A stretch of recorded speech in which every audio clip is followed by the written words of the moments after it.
안녕하세요. 저는 파란만장군입니다.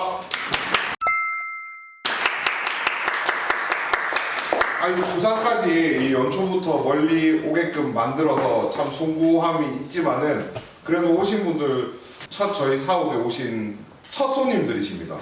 감사합니다. 일단 오늘 강의는 그 스마트 스토어에 관련된 강의고요.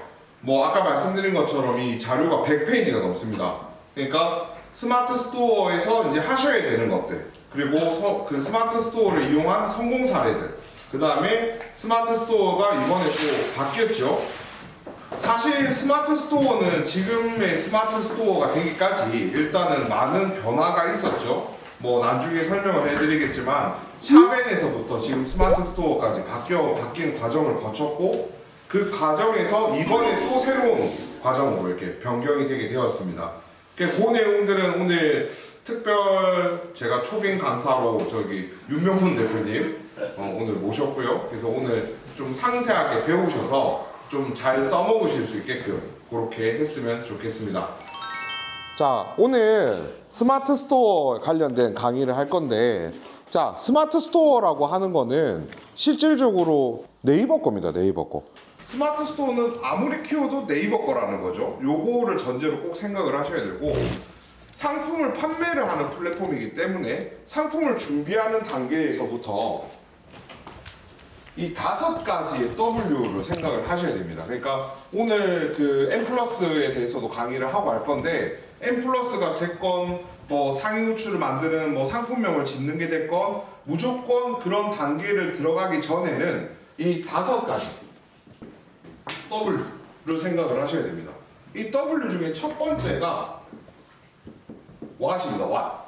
what은 무엇이라는 단어죠. 그러니까 무엇이라고 하는 거는 이제 어떤 물건을 팔 것인가, 요게 이제 제일 중요하게 생각을 하셔야 되는 거고, 그리고 두 번째는 who, 이 물건을 누구한테 팔 것인가, 그 다음은 when, 이걸 언제 팔 것인가, 그리고 why, 그리고 또 마지막 하나는 나만의 W를 만들어야 된다는 거예요.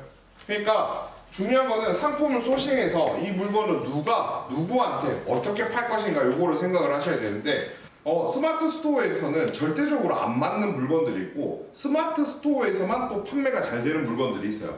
그런 맥락으로 해서 이 5가지 W를 생각을 하시면서 오늘 강의를 들으시면은 아마 좀 더 유익하지 않을까 생각을 합니다. 샤벤이라는 게 처음 만들어졌을 적에는 그야말로 뭐 좀 속된 말로 꼴통이었어요. 꼴통. 이거는 처음 시작했을 때 그 함께 시작하신 분들은 정말 돈을 많이 버셨어요. 앞에 OX 표말이 있습니다. 요거는 퀴즈를 잘 맞추시는 분들은 상품도 준비되어 있으니까 한번 맞춰보십시오. 샤벤에서 스토팜으로 넘겼을 적에 네이버에서 이렇게 자연스럽게 그 매출을 유지할 수 있게끔 넘겨줬을까요? 안 줬을까요? 자, 하나, 둘, 셋! 대부분 X고, 실제로 샤벤을 해보신 대표님도, 유 대표님도 X를 하셨는데 넘겨줬습니다. 네이버에서. 넘겨주는 게 어떤 부분을 넘겨줬었냐면은 노출되던 그 자리들을 넘겨줬다라고 보시면 돼요. 그러니까 샤벤에서 그 항목에서 내가 상위 노출을 하고 있었다, 아니면 내 노출 수가 1000건 이상이 나왔다라는 거는 스토팜이 오픈되고도 그대로 이제 보존을 해줬다라는 거죠. 스토팜도 처음 나왔을 적에는 정말 꿀통이었습니다. 너무 잘 팔렸거든요. 스토팜에서 스마트 스토어로 넘겨줬을 적에 어떤 부분들은 넘겨줬고 어떤 부분들은 넘겨주지 않았어요. 그러면은 현재 스마트 스토어에서 M+로는 반반입니다. 반반. 그러니까 예를 들어서 기존에 누적되어 있는 페널티라든지 인정률이라고 아십니까? 그 인정률이 어느 정도 기반까지 올라간 업체들, 그런 업체, 이걸 넘겨서 한 업체들, 인정률이 낮은 업체들, 그러니까 지금 현재 네이버에서 발표를 했습니다. 넘겨주지 않겠다고. 그러면은 신규 계정들이나 아니면은 정말 FM대로 스마트 스토어를 운영을 하신 분들은 이번에 M+로 넘어가게 되면 혜택을 볼 게 많다라는 뜻입니다. 저는 15년째 마케팅을 하면서 이것도 경험해봤고 요것도 경험해봤고 요게 있는 것들은 다 경험을 해봤는데, 네이버가 혜택을 주는 그 약간 네이버의 버프를 받는 계정을 탄다라고 하면은 판매하기가 엄청 수월해집니다. 그래서 이런 부분들을 아시고 넘어가시면 될 것 같고, 자, 다음 장. 운영 사례로 한번 말씀을 드리겠습니다. 이제 실패 사례에 대한 데이터인데 건강기능식품입니다. 데이터를 아까처럼 한번 보시게 되면 지금 1월에는 804명의 유입을 받았었고 그리고 월별 건수로는 78건의 건수가 나왔습니다. 그리고 12월 달을 보시면 차이가 이번에는 좀 많이 나서 한눈에 보이실 텐데 유입량이 1750명을 받았는데 12월은 오히려 1월보다 감소를 했습니다. 유입당 결제율 같은 경우는 4.9%였는데도 불구하고 지금 상단에 보시면 타겟팅 실패라고 나옵니다. 그럼 유입량은 많이 늘었지만 실질적으로 주문이 다 들어오는 수 자체는 줄었다가 보니까 제대로 된 타겟에 대한 광고가 안 됐다고 보시면 됩니다. 그래서 이 부분은 사실 다 한눈에 보이시는 데이터라서 다음 장으로 한번 넘어가겠습니다. 그리고 실패 사례 C 업체입니다. 핸드폰 케이스를 판매하는 업체인데 1월 달에 유입자 수 같은 경우는 7,510명의 유입이 들어왔었고 그리고 24건의 구매가 발생을 했습니다.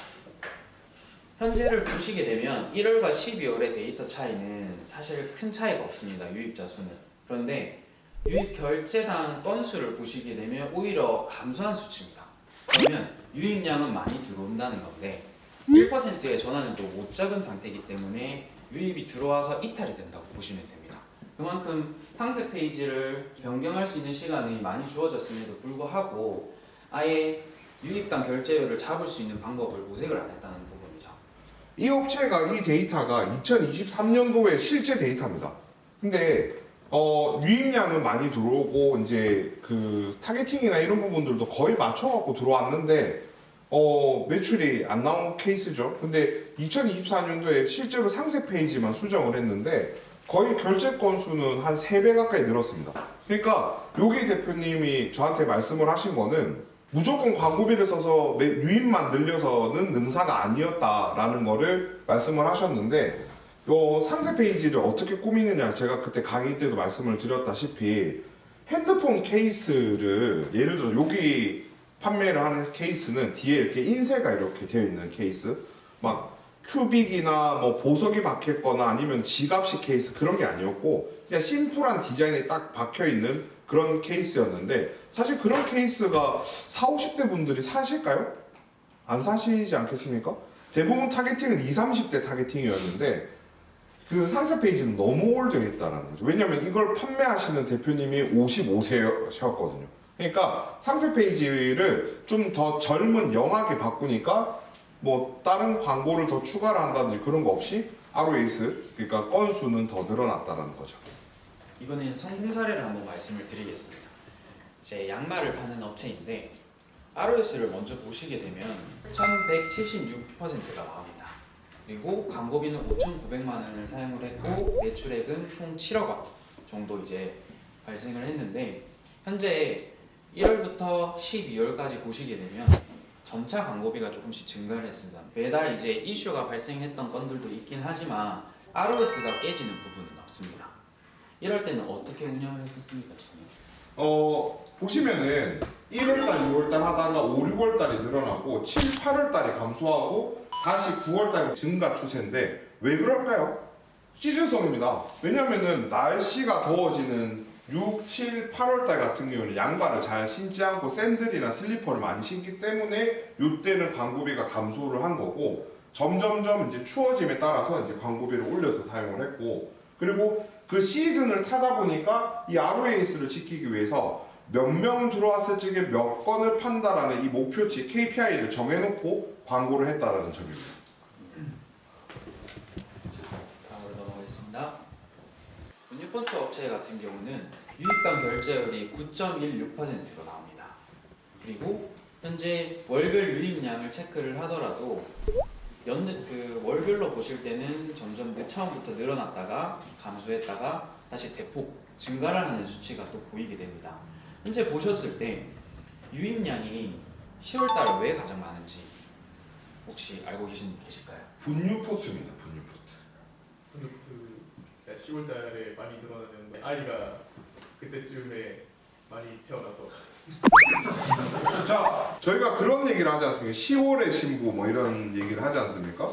10월 달은 통계적으로 웨딩이 제일 많은 달이고 요즘에 웨딩을 하는 이유들이 대부분 이제 그런 혼수가 이렇게 준비가 되다 보니까 결혼을 많이 해서 그런 선물용으로 10월 달에는 많이 나갑니다. 그렇다 보니까 유입량도 10월 달은 가장 높았다고 보시면 되고 실질적으로 타겟팅을 성공을 했다. 타겟팅을 성공을 한 건 맞고요. 뒤에 윤 대표님도 강조를 해주실 건데 여기는 브랜딩에 성공을 한 업체입니다. 그러니까 지금 여기 애기를 키우시는 대표님도 계시지만은 유명합니다. 애기들 분유포트로서는 그런 사례라고 보시면 될 것 같습니다.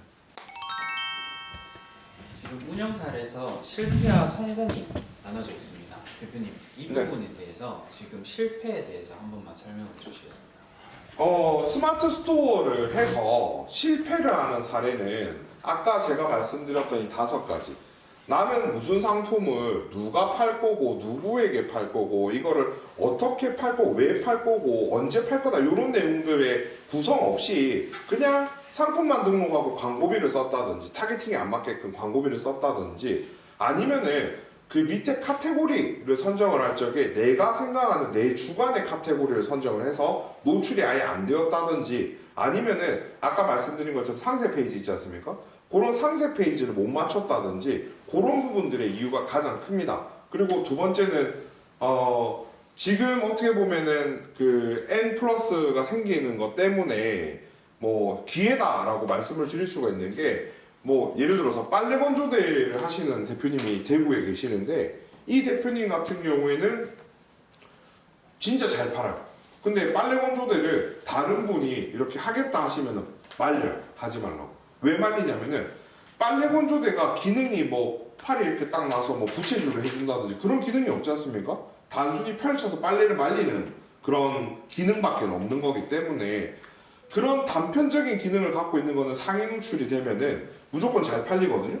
상위 노출이라는 그 카르텔이 형성이 돼 있다 보니까 그거를 뚫고 들어가기 힘들었다는 거예요. 근데 샤벤이라는 게 생기면서 그런 것들은 쉬워졌다는 거죠. 실패 사례들 중에서 그 카르텔에 들어가지 못해서 실패하는 경우들도 참 많았습니다.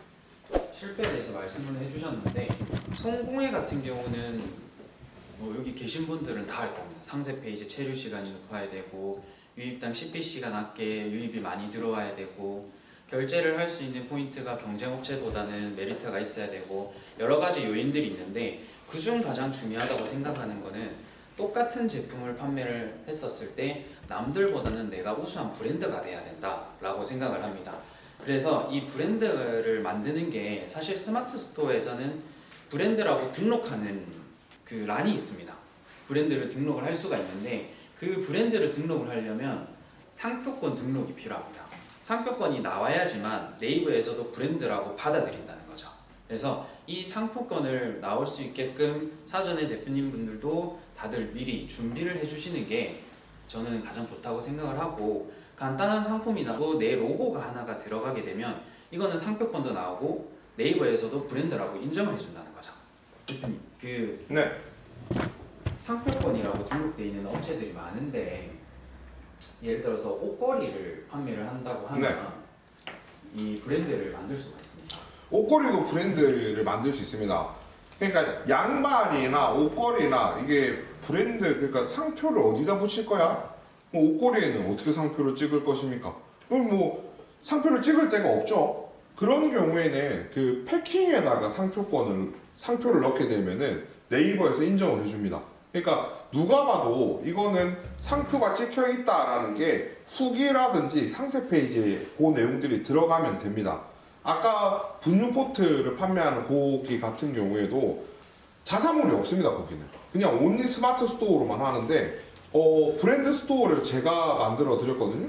그러니까 smartstore.naver.com이 아니고 brand.naver.com인데 그거를 넘길 수 있는 MD 픽을 받을 수 있는 그 기준이 있어요. 그 기준을 넘기는 방법이라든지 그런 부분들을 제가 알려드릴 건데 문제는 이제 상표권이 있어야 된다라는 거고 이 상표권 2가지만 아시면 됩니다. 2가지. 첫 번째는 그 특허청 홈페이지에 들어가서 내가 쓰고자 하는 이름이 이미 등록이 돼 있는지를 먼저 확인하시고 없다 그러면은 네이버에 검색을 한번 해보세요. 근데 네이버에 검색을 했는데 예를 들어서 문화 컨텐츠가 나왔다 라고 하면은 그 상표권은 등록이 될 수 있겠지만은 안 쓰는 걸 추천드립니다. 그리고 그 특허로를 들어가셔서 그거 두 가지 확인하시고 거기 이제 내용만 입력을 하시면은 엄청 간단하게 나옵니다. 굳이 변리사랑 뭐 이렇게 쓸 필요가 없습니다. 앞서 말씀드렸던 것처럼 네이버에서 내 상품을 브랜드로 인정을 해주는 신청란이 이 화면의 페이지입니다. 권한 신청의 브랜드를 내 브랜드의 명을 입력해줬을 때 그 아래에 서비스 대상이 아닙니다라고 뜨게 되면 내 브랜드는 네이버에서 등록을 할 수가 없습니다.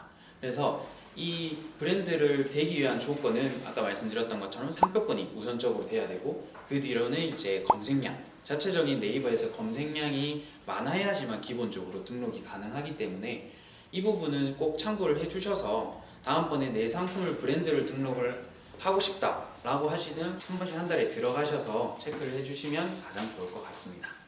장 과장님, 네, 요거를 확인하는 방법 장 과장님은 어떤 기준으로 확인하십니까? 저는 이제 검색량을 네.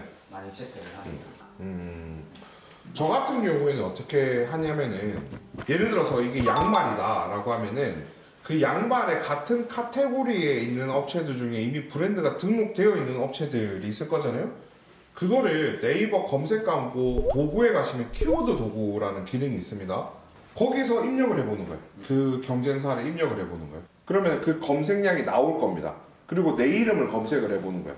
그러면은 그 검색량과 내 검색량을 비교를 하셔서 이렇게 차이를 보는 거예요. 그러면은 지금 뭐 브랜드가 등록되어 있는 업체가 자사명 조회수가 10,000건이 나왔다. 그러면은 한 7,000건 정도 되면은 요게 풀린다라고 보시면 돼요.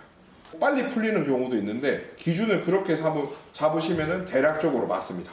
혹시 이 부분에 대해 궁금하신 분들은 단톡방에 올려주시게 되면 제가 들어갈 수 있는 링크를 한 번 더 전달 드릴 수 있도록 하겠습니다. 궁금하신 거는 바로바로 물어보시면 됩니다.